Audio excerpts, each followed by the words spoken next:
For our next project, we're going to be looking at the work of Audrey Flack, specifically her photorealistic paintings. This means that she tries her best to make her paintings into pictures that look like, at the first glance, might actually be a photo. She uses lots of details and values and colors to make all of these paintings look like they're actually a picture taken with a camera. We're going to put that much effort into ours as well.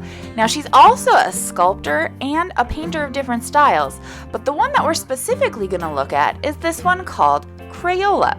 It's got lots of crayons and colors, and we're going to use that as our inspiration for our own crayon pictures. To get started with this project, we need our white piece of paper and our crayon stencil. Now we want to trace this crayon stencil at the top of our paper, so it's going to be like a row of crayons. We're going to do it 6 times. So depending on how you put the crayon, it might have to go off the edge, it might overlap, but we want the point of our crayon so that it's going down towards the bottom. So I'm going to start with, I think I'm just going to straight up start with one like this. And if you want to put them all like that, you can. I think my next one I might tilt a little bit so we've got a little bit of variety there. But remember, when we trace, be careful. You can always go back and erase. That's why we like to draw light. I think I'm going to do this one kind of crooked and off the top. If you do go off the edge of the paper, make sure you have at least half the crayon still on the paper. Because like that's not going to look like a crayon. That's going to look weird. We don't want that, okay? And you can go a little bit lower if you want, but be careful. You don't want to go too far down, otherwise you won't have any space for the rest of the project. So this is number 3. And I said I need 6, so I need 3 more. I think I'm going to do one this way. Like I said, I like that variety of the different angles, but if you want to do them all straight, that's just fine. Uh-oh, I might run out of space here. I might have to have one go off the edge like that. I think I'll do it that way. All right. That's 5. And this one makes, oop, broke my leg. And this one makes 6.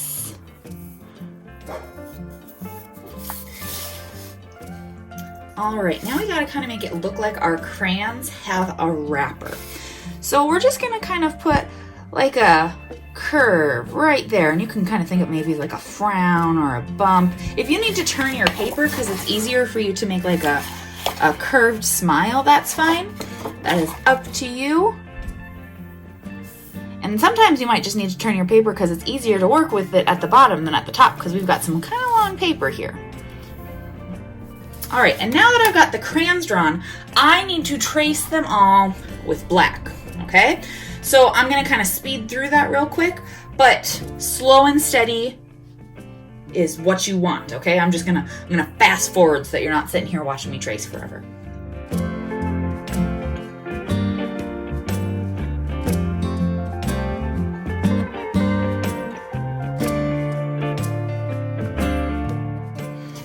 Right, now that it's traced, I can move my other stuff out of the way, and we are going to do our crayons like we did our color wheel. So we're going to have the 3 hot colors and the 3 cold colors. So our very first hot color, just the top of our rainbow, is going to be red.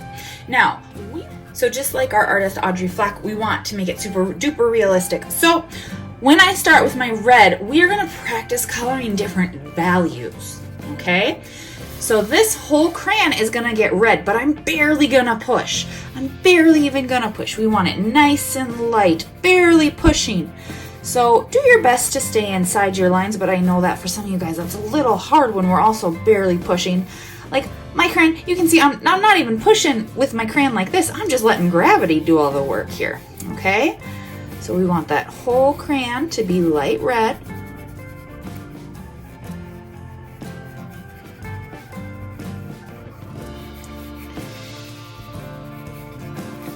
Now to make our crayon look realistic and 3D, we're gonna add a shadow. So like if you look at stuff around your room, you'll see that one side of it, the side that's closer to maybe the light or the window, is lighter and the other side is darker. So I'm gonna have my darker side be on this side. That means I'm gonna start by drawing a line right down the middle. And like I said, I want my darker side on this side. So now I'm gonna push harder on this side so that it looks a little bit more 3D. All right, so my red is done. I can put my red off to the side, but don't lose it because we're actually gonna need this for later. And we're gonna take out our orange. That's our next warm color. So red always goes right next to orange on our color wheels and on our rainbows. So it's gonna go right next to it on this too. So once again, we're gonna color super duper light, barely pushing, letting gravity do all the work. Sometimes kiddos, if their crayon is like, doesn't have the wrapper, if you go like this, you can do it really nice and very loose that way too. My crayon has the wrapper though, so I'm not gonna do that because otherwise the paper would just rub and it does nothing. But that's okay. Everybody's crayons are different. It's all good. All right, so now we gotta add that shadow part again. So I did light, and now I've gotta push hard. So I'm going to draw my line right down the middle. And I'm gonna do it on the same side as the other one, because the light doesn't just move. The window or my lamp isn't just moving around and giving lots of different shadows everywhere. The shadows should all be on the same side. Okay, so we have red, we have orange. Our last warm color is yellow. So find your yellow crayon and color your crayon yellow. Yellow to yellow. So here we go, lightly. And yellow is actually already a pretty light color. So depending on how lightly you color, you might not even be able to see the crayon. So make sure that you can actually see it. Don't color it so lightly that you can't see it. But don't push so hard that you can't make it darker. That's the challenge for this project. We're really working on that control of our crayons. We're in control because we're holding it. Okay, next step, line down the middle and color one side darker. And remember, it's the same side that all your other ones are darker on. Don't go switching your sides on me. And if your black crayon smears a little bit, that's okay. Okay, we've got our warm colors done like fire or the sun. Now we have to do our cool colors. And our very first cool color is green, because you might remember from our caterpillars way back in the day, yellow plus blue makes green. So green needs to go next to our yellow. So very lightly, barely pushing. Whew. Careful when you get to the edge of the page. I don't want you coloring all over your tables. We've got some edges there. Alrighty. And then the next step is that shadow. So we're gonna do our line right down the middle, pushing hard, and pushing hard, we're gonna color in that half.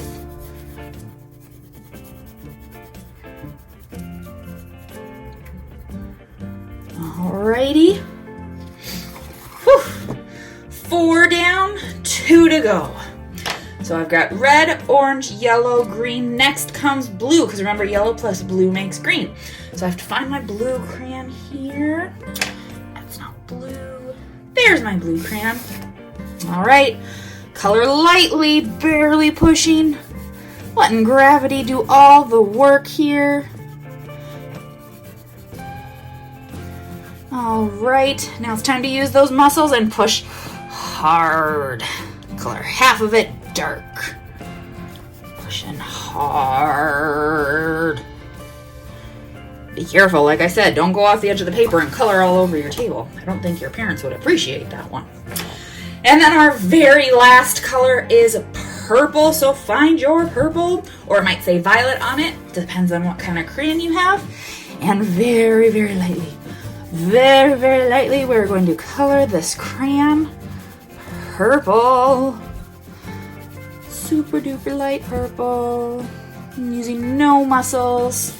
Whew, now here comes the muscles. Pushing hard. And if you break your crayon, it's okay. Now you just have 2 crayons. Pushing hard. And look, I end up going off the edge. I have nothing to color there, so that's okay. Pushing nice and hard. Whew.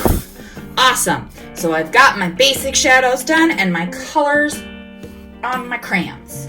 Now, we got to step up our challenge a little bit. I think we can handle this. But just like with Miss Flack, it's not just 2 values. There's a lot more values in there. So find your black crayon, and we're going to practice that coloring lightly again. So if you need to flip your paper over and kind of practice with the black, because black is really hard, because black is a dark color. So you can see there's a difference between light and dark. We want that light with our black. And right on the edge of your crayon on the dark side, we're just going to color a little bit darker. Do you see how that makes it just that little bit darker? That's what we're looking for. We're mixing our colors, except it's not paint, it's crayons. So you can mix your colors when you're mixing with crayons too. On all of your crayons.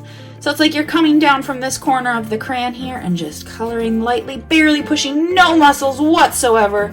Save those muscles for later in the picture. Trust me, you're gonna need them. Whew. Alrighty, there we go.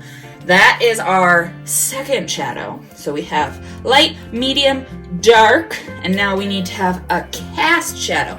So you can actually kind of see on my paper here, my hand is casting a shadow on the paper because it's blocking all the light. It's making it so that it can't come in. And the crayons do that too. So like if you put your crayon on the desk or your table or whatever, you'll see it's got that shadow right along the edge. We want our crayons to do that too. So what we're gonna do is on that same side, we're just gonna kind of color next to it. Color kind of dark, but we're not pushing hard. We're just gonna kind of make this side darker. All right, we're gonna do it here too, on every side that has our shadow. So our hard, where we pushed hard, but we're not pushing hard with our black. Not yet. We're getting there. Don't worry, save those muscles. Keep them ready for the next phase of the project. Remember though, this is actually a 2-day project in class. In the video, I can fast forward and we're moving right along, but in class it takes us 2 days. So if you're one of my kiddos who are doing this at home, you have 2 class periods to do it. So you don't have to rush right through it. You've got plenty of time. Just make sure you get it done in time to turn it in. All right, so our crayons now look pretty 3D. I think we did an awesome job, you guys. We have one more thing to do to really make it pop. So if you look at Audrey Flack's painting, you're gonna see that she's got like just a little bit of lines that come down from the crayons. And you know what? We have plenty of space. We're gonna do some nice long lines. But you know what I think we can step up our game. We've been practicing our lines and stuff in class. I think we can do better than just straight lines. She's got a lot of crayons that she had to worry about. We've only got 6. Each crayon, we're gonna have draw a line that goes all the way to the bottom of our paper. Now, to do that, we actually need to find those crayons again. So we're gonna start with red. Now there's a lot of different types of lines out there, okay? So you could just do a straight line. You could do a curly Q line, zigzag. We've talked about wavy lines in class. I kind of find it easier to kind of draw sideways instead of down for some of those types of lines. So I'm gonna turn my paper sideways. If you think it's easier to go straight down or straight up, that is up to you. I'm totally cool with that, but we're gonna start with red. And so we have to go from the tip of our crayon all the way to the end of our paper. However, I can't go like whoop because then my other crayons can't get down, okay? So I think I'm gonna start with a nice wavy line all the way down. My crayon drew a nice wavy line. So red is done. I'm gonna put it off to the side. Now remember though, you can add stuff to your lines too. So let's say I'm making a straight line here, but I'm like, that's a little, I think we can do better than that. I think I might add some polka dots on my line. It's a dotted line mixed with a straight line. All right, next up is my yellow line. So I'm gonna start at the crayon again. I'm gonna look around my room here. What other types of lines do I see? Looking out my window, I see a road. I think I'm gonna do a road line. It's like he's drawing a line here. That's a road, the dash down the middle. All right, my green line is next. Let's see here, I'm looking around again, Ooh, you know what else is green? Plants are green. I think I'm gonna do a vine. So it's gonna be a kind of a wavy line, but it's not the same as the red. Remember, we don't want to repeat lines. We want 6 different lines. Now for my vine, then I'm gonna add some flowers. They're like, or some leaves. It's just like little mini footballs. Or maybe you want more rounded leaves, that works too. That is up to you. Kind of oval shapes. So I've got a wavy line, a dot meets a line, a road line. Uh-oh, guys, it's gonna be a tight fit here. I might have to cross over just a little bit, but I'm not gonna go like, woo, not everywhere. We're not going super crazy with our lines, okay? So my blue line, I think I'm gonna do, so this is like a curvy wavy line. I think I'm gonna do like a bumpy wavy line. So kind of like waves in the water type of a thing. So it's like a bunch of U's stuck together. All right, all the way to the end. Now purple, that's my last line. It's gotta be good. I gotta have 6 different lines. Oh, this can be tough. Let's see here. Ooh, I have a road line. I think I'm gonna make a train tracks line. So that one does 2 again, just like our road line. And then train tracks all the way down. Alrighty, so our crayons not only have shadows and a shadow cast onto the table, but they drew their own lines that goes all the way to the bottom. That means that we are done with our picture inspired by the artist Audrey Flack, and you are ready to turn it in.